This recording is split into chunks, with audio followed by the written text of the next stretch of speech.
ఆదికాండము 16వ అధ్యాయము. అబ్రాము భార్య అయిన శారాయి అతనికి పిల్లలు కనలేదు. ఆమెకు హాగరు అను ఐగుప్తురాలి అయిన దాసి ఉండెను. కాగా శారాయి, ఇదిగో నేను పిల్లలు కనకుండా యెహోవా చేసి ఉన్నాడు. నీవు దయచేసి నా దాసితో పొమ్ము, ఒకవేళ ఆమె వలన నాకు సంతానము కలగవచ్చునని అబ్రాముతో చెప్పెను. అబ్రాము శారాయి మాట వినెను.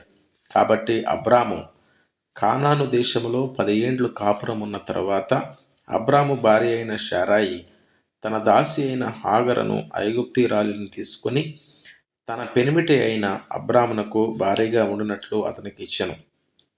అతడు హాగరుతో పోయినప్పుడు అది గర్భవతి ఆయెను. అది తాను గర్భవతి అయితిని అని తెలుసుకున్నప్పుడు దాని యజమానురాలు దాని దృష్టికి నీచమైనదాయెను. అప్పుడు శారాయి, నా ఉసురు నీకు తగులును, నేనే నా దాసిని నీ కౌగిటికిచ్చిన తరువాత తాను గర్భవతి నైతినని తెలుసుకున్నప్పుడు నేను దాని దృష్టికి నీచమైన దానిని అయితిని.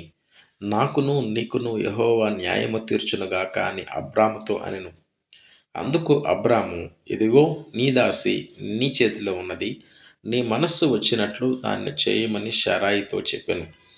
శారాయి దాన్ని శ్రమ పెట్టినందున ఆమె యొద్ద నుండి అది పారిపోగా యెహోవా దూత అరణ్యములో నీటి బొగ్గ యొద్ద అనగా షూరు మార్గములో బొగ్గ యొద్ద ఆమెను కనుగొని, శారాయి దాసివైన హాగరు, ఎక్కడ నుండి వచ్చితివి, ఎక్కడికి వెళ్ళుచున్నావని అడిగినందుకు అది, నా యజమానురాలైన శారాయి యొద్ద నుండి పారిపోవుచున్నాను అనెను. అప్పుడు యెహోవా దూత, నీ యజమానురాలి యొద్దకు తిరిగి వెళ్ళి ఆమె చేతి క్రింద అణిగి ఉండుమని దానితో చెప్పెను. మరియు యెహోవా దూత, నీ సంతానమును నిశ్చయముగా విస్తరింపజేసెదను, అది లెక్కింప వీలు లేనంతగా విస్తారమవునని దానితో చెప్పెను. మరియు యెహోవా దూత, దిగో, యెహోవా నీ మొరను వినెను, నీవు గర్భవతివై ఉన్నావు, నీవు కుమారుని కని అతనికి ఇష్మాయేలు అని పేరు పెట్టుదువు.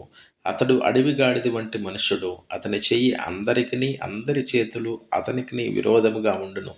అతడు తన సహోదరులందరి ఎదుట నివసించునని దానితో చెప్పగా అది, చూచుచున్న దేవుడవు నీవే అను పేరు తనతో మాటలాడిన యెహోవాకు పెట్టెను.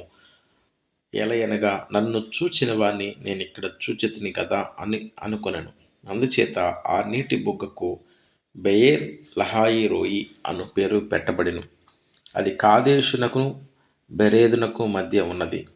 తరువాత హాగరు అబ్రహామునకు కుమారుని కనెను.